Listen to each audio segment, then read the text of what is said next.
The NHL trade deadline is March 8th. And are the Seattle Kraken buyers or sellers? We're going to talk about that and more on today's episode of Locked On Kraken. You are Locked On Kraken, your daily podcast on the Seattle Kraken, part of the Locked On Podcast Network, your team every day. We are the Seattle Kraken.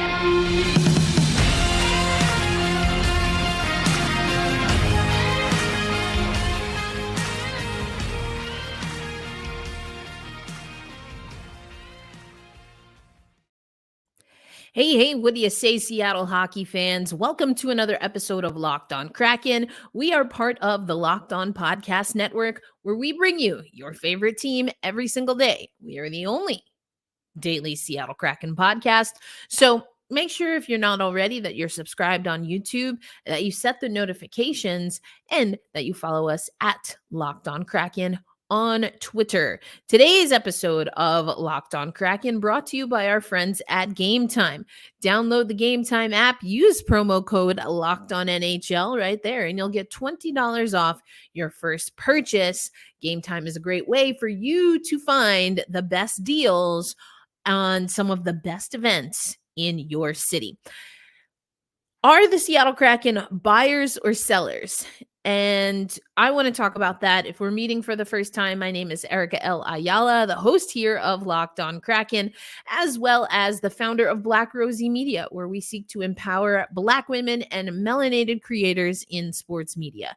And I don't know is the short answer. And if you are an everydayer, if you are an OGer, if you are part of our Locked On Kraken insiders, then you know I've been having difficulty figuring out if the Seattle Kraken are buying or selling in this particular season for the trade deadline.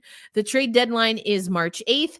I want to get into a little bit more about the trade deadline, about what the Seattle Kraken philosophy maybe is with the trade deadline. I mentioned Ricky Olczyk and Allison Lucan's Q&A series a little bit on yesterday's episode. So we're going to dive into that in the second segment, just to get an understanding of what the heck is going on, what the process is. But what are the trade rumors? Now, this is where it's been hard and why I wanted to ask if the Seattle Kraken are buyers or sellers. But one name that we definitely have been hearing a lot is Jordan Eberle. And that really comes down to value. He is on the quote unquote wrong side of 30, which I hate that term used in hockey. I also don't think, at least from my eye test, that we should worry about being on the wrong side of 30. But anyway, maybe there's another age, quote unquote. But anyway, Eberle is a veteran. I think he's a great leader. He wants to stay in Seattle. So those are all the reasons that I want to keep Eberle. Where things become difficult, and why I want to talk about trade rumors along with the question of the day, are the Seattle Kraken buyers or sellers, is because if the Seattle Kraken are sellers versus if the Seattle Kraken are buyers, that might determine where we see Jordan Eberle stand. And we talked in the past about him being an unrestricted free agent coming up. We talked about his salary. We talked about even the extension that Vince Dunn got. And do we think that Eberle, if we extend him, do we think that he can bring value within the same range of our most recent contract? But then also knowing that we have veneers that we're going to have to take care of. We have to figure out a lot of other things. So Eberle is an interesting situation. I think if the Seattle Kraken find themselves in a position where we cannot make the playoffs, then absolutely Jordan Eberle is probably one of the players that we will see move at the trade deadline. Before I get into a few other quote unquote rumors and give you some analysis from other places, because I feel like we've talked about this a lot, I want to let you know what what our friends at FanDuel have with respect to the Seattle Kraken actually making the playoffs. And so I'm going to put this big here. It's a darker screen, but if you can't see it, don't worry. I'm looking at Western Conference teams to make the playoffs. These are the FanDuel odds. FanDuel, is one of our sponsors here. Vegas Golden Knights, LA Kings, Nashville Predators all have a minus a negative number for their odds. So Vegas with the best odds, LA Kings behind them, and the Nashville Predators. Then you have the Calgary Flames at a plus 285. You have the Minnesota Wild at a plus 340, and the Seattle Kraken just ahead of the St. Louis Blues as a plus 450. So when it comes to the odds, people are not thinking, at least on FanDuel, that the odds are high, especially comparative to some other Western Conference teams to make the playoffs. And we've been talking about this, the Seattle Kraken, as of right now, they sit 6th overall in the wild card positioning with 61 points. Minnesota at 62, as well as St. Louis at 62. The Calgary Flames with 63 points. And then you have Nashville and LA at the top, feeling pretty good at 68 points. We are going to play Nashville again. We are going to play the LA Kings again. We are going to play St. Louis again. We are going to play Minnesota again on the last game of the season. So there's some movement that definitely can happen. The question is, will the Seattle Kraken be able to hang on? Can they leapfrog? And that's why on yesterday's episode, I said losing to the Minnesota Wild, that's a tough blow to a Seattle Kraken team looking to make the playoffs. I said I wanted to talk about what we've been hearing. And so I want to take you to Yardbarker. They have a lot of different things here. Again, talking about team needs, talking about what the cap hit is, talking about, again, Jordan Eberle and what he's looking like. Other names that have been tossed around. I've certainly talked about Brandon Tanev in the past. Tomas Tatar could definitely be a piece that we move.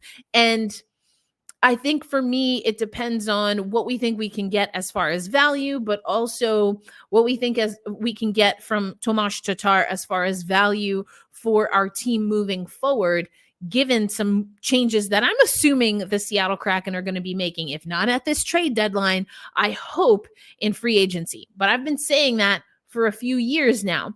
I like Tomas Tatar. I like Tomas Tatar on the Seattle Kraken. But does he then, as we bolster our roster, does he then become the Pierre-Edouard Bellemare of this season?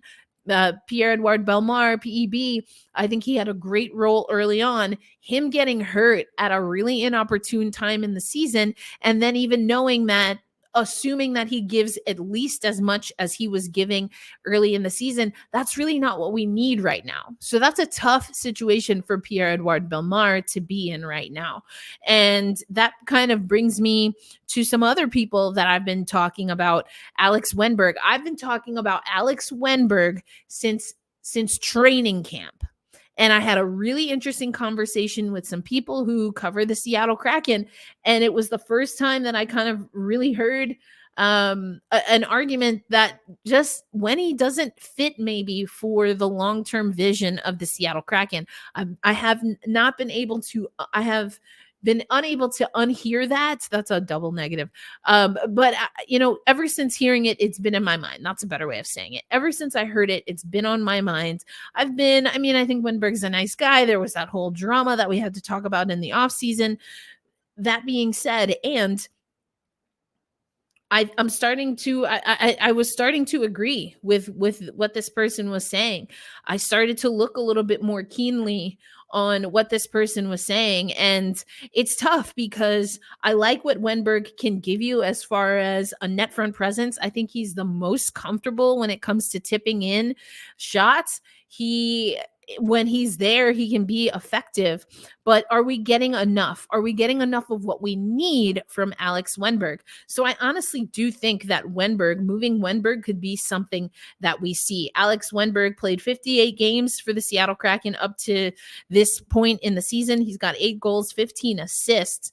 And, I think also we have to look at his faceoff percentage. His faceoff percentage at 46% for Alex Wenberg. The highest faceoff percentage right now for the Seattle Kraken belongs to Jaden Schwartz, actually, which, he doesn't even necessarily play center for us. So that's another thing that we have to see with regard to other centers. I just want to put this out there. Matty Beniers at 46.7% from the faceoff dot. You also have, of course, Yanni Gourde, who's been playing center. He's at a 47.7% from the faceoff dot. And then it kind of mixes up between Ty Cartier, Kyler Yamamoto. Devin Shore was here for a little bit, and on and on and on. So I think what we've been hearing en masse and what we've been talking about for weeks is definitely Jordan Eberle and Alex Wenberg. I don't see a future for Chris Driedger on this team, at least right now. I really don't. So I think that Chris Driedger, unless we let him walk outright, if we can make something happen, maybe he's someone else that we move. But I want you to hear a little bit of what The Sound of Hockey and Darren Brown wrote for The Sound of Hockey. He's saying the same thing I'm saying. The obvious first question is, will the Kraken make the playoffs? And then he goes into Jordan Eberle, he goes into Alex Wenberg, he goes into all of the different rumors that are out there. But right now, Darren thinks that the Seattle Kraken should stay the course. I don't disagree.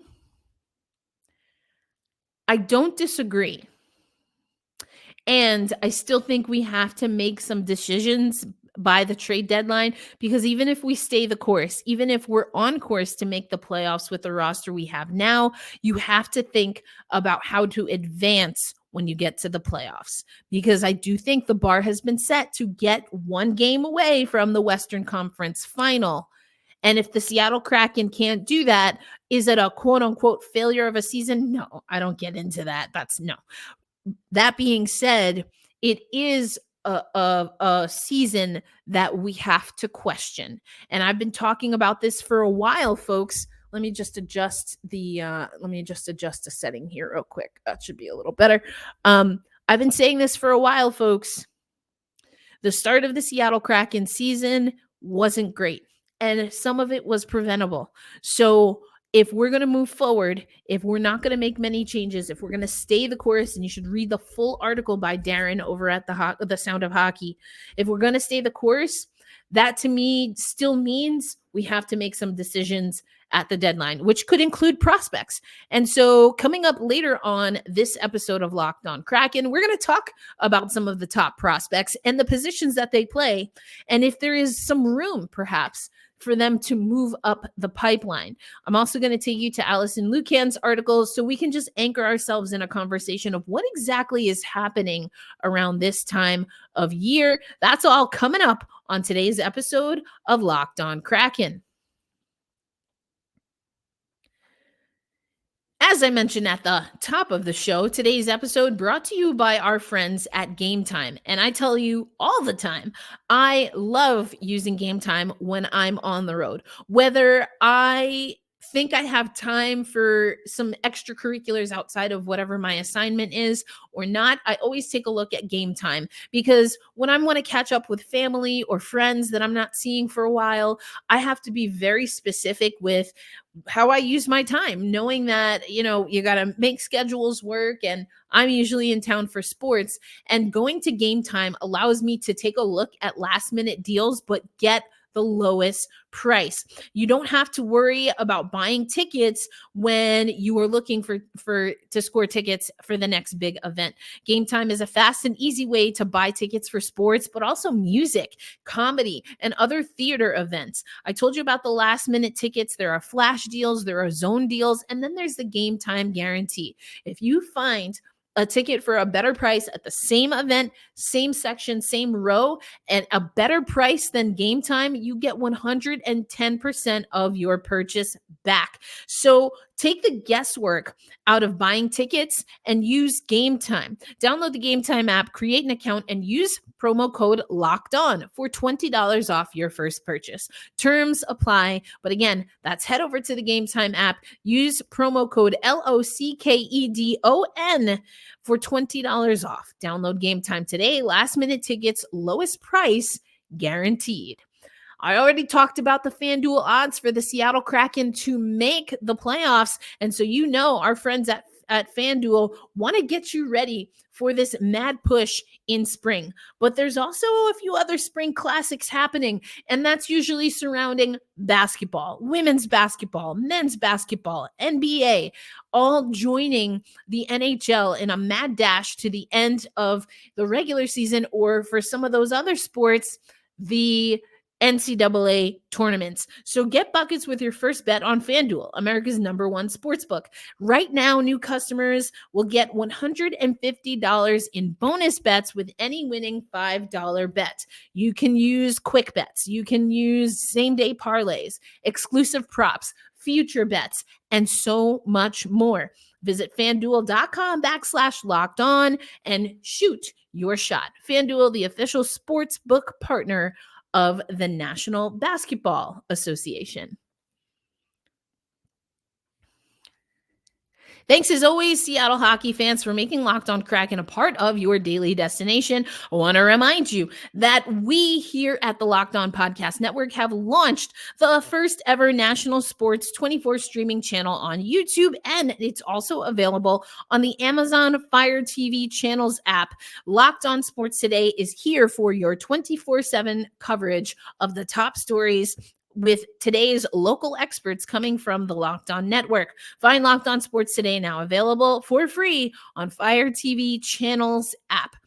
Let's get back to our team, the Seattle Kraken, because there's some big stuff coming, and I just want to know where we stand with it. And a good way to gauge that, not that Ricky Olczyk gave too much away, but if you kind of need to step back and figure out what is even happening, what are we even talking about at this time of year, then I highly recommend an article from Allison Lucan. She writes, Allison Lucan is probably one of our highest returning guests from outside of the network. Anyway, she writes, from the front office, a Q&A with Ricky Olczyk. With the trade deadline approaching, we sat down with Vice President and Assistant General Manager Ricky Olczyk. Yeah, Ricky Olczyk. I mean, so many Olczyks in the Seattle Kraken organization. She sat down with Ricky Olczyk to discuss the intricacies of the deadline, roster management, and his overall contributions to the Kraken front office. Now, in reading this article, first, I love that Ricky talks about how he is old school and has always had a hard copy of the CBA. He said right by his bedside, so that if he had questions, if someone in his organization over the years had questions, he could always find the answer and find the answer quickly. He talks about how other parts of his background, including having a law degree, help him when it comes to this stuff. Now he's gone digital, but I liked that little nugget. Now, this is interesting. One of the questions, we're coming up on the trade deadline broadly. Do you have a sense if this will be a busier deadline across the league? Do you feel, or do you have a feel for what you expect to happen activity-wise? And Ricky says he has a longer answer, but he sums up saying, right now, much chatter is taking place among the GMs. That's consistent. Ron is always on his phone seeking the pulse around the league. Where this ends up, stay tuned, hockey fans. And some of the pulse that we're hearing is that Travis Zegras might be someone who the Seattle Kraken maybe want to pick up. I've seen that before. I mean, last year that was William Nylander. I think if we're going to do a Zegras deal, we have to figure out a way to offload some money, whether that comes from some of the players I talked about in the first segment, or does it come from some of the players I'm talking about in the next segment? And that's our prospect pool. Broad sense, exactly how does a trade go down? I also found this really interesting. And it's all about internally making sure you run the numbers, you talk it over. Is this a good fit? What would this look like in 1 year, 3 year, 5 year, whatever the case is? Then there are some things that you have to go through the league, and they're going to do a checks on some of the numbers that you crunched. We at the Seattle Kraken had a little hiccup early out the gate with Philip Grubauer there, but that's something that happens. And then the teams will notify players. And this is something that I have been researching also on the PWHL side, but that's important. I also alluded to yesterday that sometimes apparently this step, whether it gets done or not, is not really for me to say, but we certainly have heard from players throughout all leagues that sometimes this step doesn't satisfy them. We do know, though, that trades, especially around the trade deadline, are going to happen fast. So I mean, I'm not, like I said, I'm not going to get into that one way or the other. I can definitely see there being moments where teams don't handle this well. I can also see moments where it's a little bit about, was this handled quote unquote the right way, or do you just not like how you feel about it? Anyway, speaking of that, Allison asks about the human side of this. And, I liked this answer. It's tough, no question, Ricky Olczyk says. You build relationships with players and their respective family. They are not, all caps, simply, quote, assets. They are human beings. They have feelings. You witness young players maturing into young men. You observe their challenges, defeats, triumphs, and successes. We share in the joy of the births of their children and their marriages. But having said all that, both clubs and the players recognize and accept that the NHL is still a business. And that's what we've heard from the players. They obviously have been asked a lot about this in the media scrums. I've played some of that audio for you. We've talked about some of the responses. That's how we know that Eberle for sure wants to stay in Seattle. I thought it was interesting from Darren's article. I'm going to give you the name of the article just because I think you should read it. This came out last week. What the Kraken might do with Jordan Eberle and Alex Wennberg before the trade deadline. And if you read the article, then you know that Darren has his thoughts about whether Wennberg is as enthusiastic as Eberle to stay in Seattle. And sometimes that's how you know the writing is on the wall. As part of our Locked On Insiders program, I gave our insiders an interview months ago with Justin Schultz. And to me, Justin sounded like a man that, yes, he's maybe a little bit more reserved. He doesn't talk to media very often, as in he's usually not requested. So, he's a little bit more reserved, maybe comes off as a little more shy, kind of like Oliver Bjorkstrand. So there's that. And the way it felt to me, my instincts were telling me that Justin Schultz was also prepared to be one of the veterans at the trade deadline that maybe is asked to be open to a move to benefit the long-term health and stability of the club. So it's a very interesting time.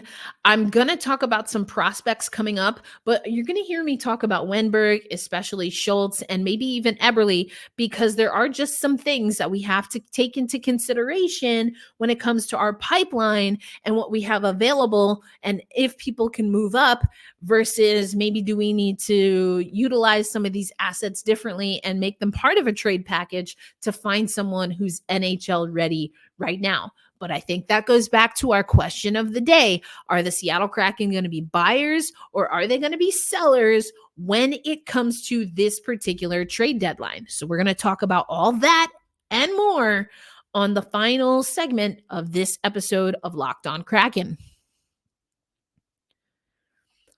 Today's episode of Locked On Kraken also brought to you by our friends at eBay Motors. We talk about it all the time regarding the Kraken, and it's the same for your vehicle.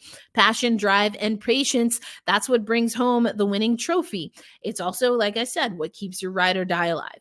eBay Motors, it has everything that you need to maintain your vehicle. LED lights, roof racks, exhaust kits, superchargers. Whether you're into speed, power, or style, eBay Motors has you covered. With over 122 million parts for your number one ride or die, you'll always find exactly what you're looking for. And with the eBay Guaranteed Fit, your part is guaranteed to fit your ride every time or your money back. Because with eBay Motors, you're burning rubber, not cash. With all the parts you need at the prices you want, it's easy to turn your car into an MVP and bring home the win. So keep your ride or die alive at eBay by visiting ebaymotors.com. Eligible items only, exclusions do apply, and that eBay Guarantee Fit that I told you about is available to U.S. customers only. Thanks as always for making Locked On Kraken a part of your daily destination. And I just want to let you know, if you're watching on YouTube, then you will get redirected to our Locked On Sports Today channel, where again, you can find experts. It's our 24/7, 365 channel for sports content, sports news, sports information. So I hope you do hop on that, chain and go over and check out Locked On Sports Today. And sometimes you'll find hits from our Locked On NHL show.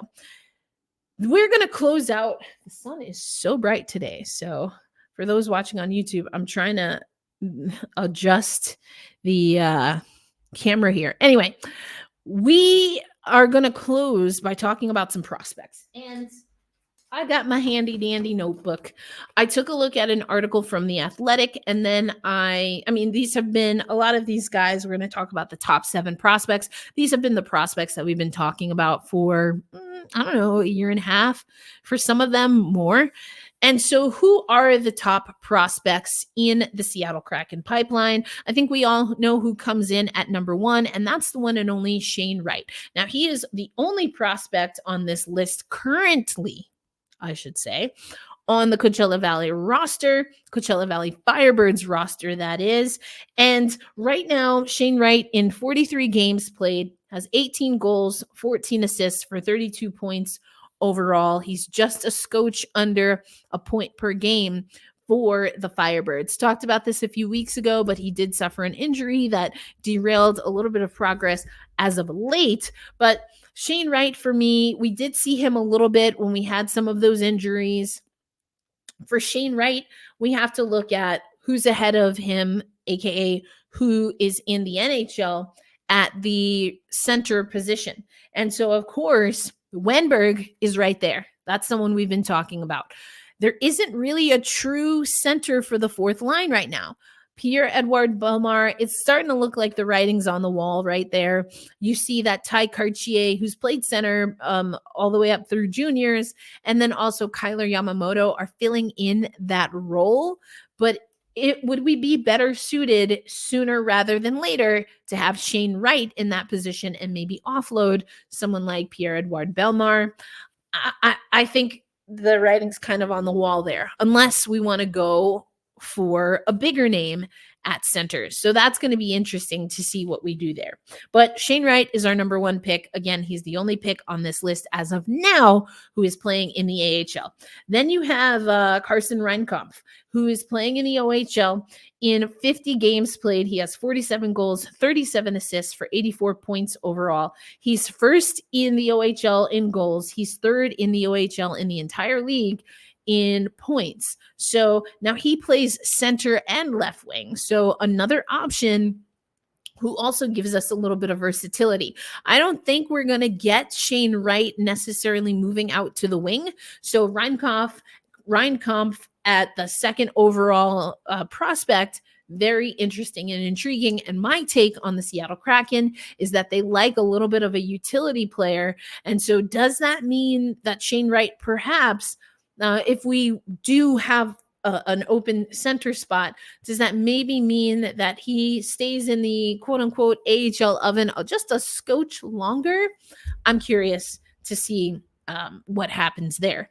The Firkus Circus, Jaeger Firkus, is the 3rd overall prospect per The Athletic and a lot of other people. He plays right wing. He is at the 100-point mark. He's one of 2 players, Riley Height in the CHL, who have 100 points. He got it with 45 goals and 55 assists. He leads the team in goals, points, and assists overall. But again, he's tops of the league in scoring. I like the Firkus Circus. He has potential a la like an Oliver Bjorkstrand that's how I would classify him. He's scrappy, knows how to use his weight, his height, his size, and that comes from being very confident and very strong on the puck. Great stick handling, just from what I've been able to see from the Firkus Circus. The 4th overall prospect in our pipeline, another kind of twofer here, a center/left winger, and that's David Goyette. He's got 94 points, 35 goals, 59 assists in 56 games played, 5th overall in goals. He's 2nd overall in assists and 4th overall in points in the CHL. Then you have Edward Shala, who I got to speak to at training camp. He's a left winger in the OHL. In 41 games, he is with 11 goals, 17 assists, and 28 points. So he's kind of middle of the pack right now for his own team, the Kitchener Rangers. So I think Shala, unless we are going to offload him, he was our 1st round pick in this most recent draft. I think he's probably staying in junior hockey for a little long. Then the first defender on our list, rounding out the top 6, is of course Riker Evans. Now Riker Evans did play with the Coachella Valley Firebirds. He also was in the AHL showcase, as we know. That being said, right now he's not in the AHL, and he's been a healthy scratch for the Seattle Kraken. Now, why would you keep Riker Evans in the NHL but have him as a healthy scratch?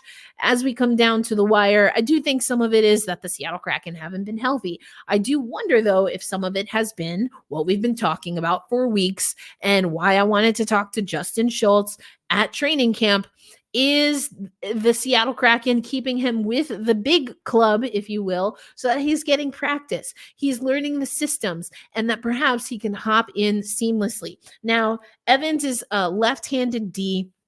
When you look at the defensemen on the Seattle Kraken right now, you've got Dumoulin, Vince Dunn, and Jamie Oleksiak, who are listed as left-hand defenders. And then for your right-handed defenders, you have Will Borgen, you have Adam Larson, and Justin Schultz. That being said, when we've seen Riker Evans in for the Seattle Kraken, there have been times where Dumo was out of the lineup and he was playing with Justin Schultz, but more often than not, he's been taking over that role for Justin Schultz. And then finally, top 7 prospect, last one I want to talk about, another defender, because I do think we need some help on the defensive side, and that's Ty Nelson. 43 games played. He's got 13 goals, 31 assists for the Battalion. I did not wear a beret on purpose, but I mean, I do like some Ty Nelson. So again, he's a right-handy. So that's maybe, if you wanted to talk about a complete like for like, that's a like for Justin Schultz. And then where does Riker Evans play? Do you keep having Riker on his offhand side? Do you have someone else on their offhand side? Just some things. That's only if we're talking about the Seattle Kraken making moves at the trade deadline that are coming from their pipeline. That also, though, could look like the Seattle Kraken before the trade deadline, that they offload some of these prospects or other prospects and other picks coming down the pike. For your reference, the Seattle Kraken, we really were able to kind of hoard picks in our first year and a half. Right now, the Seattle Kraken have a pick in the first round, second round, third round. We have those are all our natural picks. We have a pick in the fourth round. Or excuse me, we have Toronto's pick in the third. We have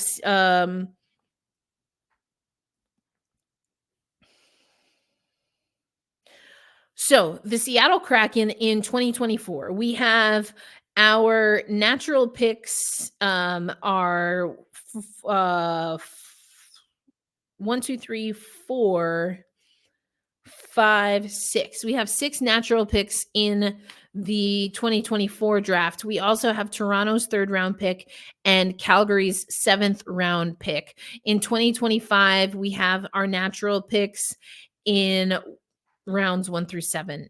We don't have anything that we're working with, at least not right now. The trade deadline, we talked about this a little bit last time. Yardberger has the Seattle Kraken as reluctant buyers. I think that's probably accurate. I do also think that Darren is right. Let's stay the course. And I think we end up becoming, because in part because we stayed the course, I think we've become reluctant buyers. So 4.93 million in cap space is what we're expecting to have on deadline day. 0 out of 3 retention slots used, 46 out of 50 contracts used at the time.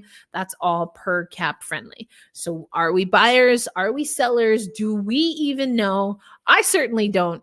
But I do think that the Seattle Kraken have a plan. They tend to be patient and also tend to be at least in the conversation in the room where it happens or on the phone where it happens. When it comes to some of the bigger names in the NHL, does that mean a Zegras? Is there someone else out there? Are they willing to make a really big deal and make a splash and us push that's going to help them get to the playoffs, compete in the playoffs this year, and then also be good for them in years to come?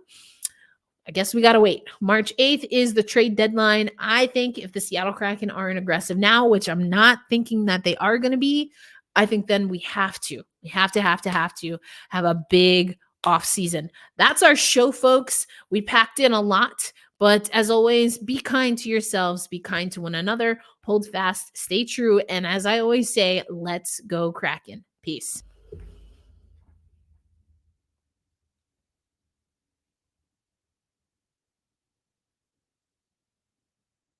I got it.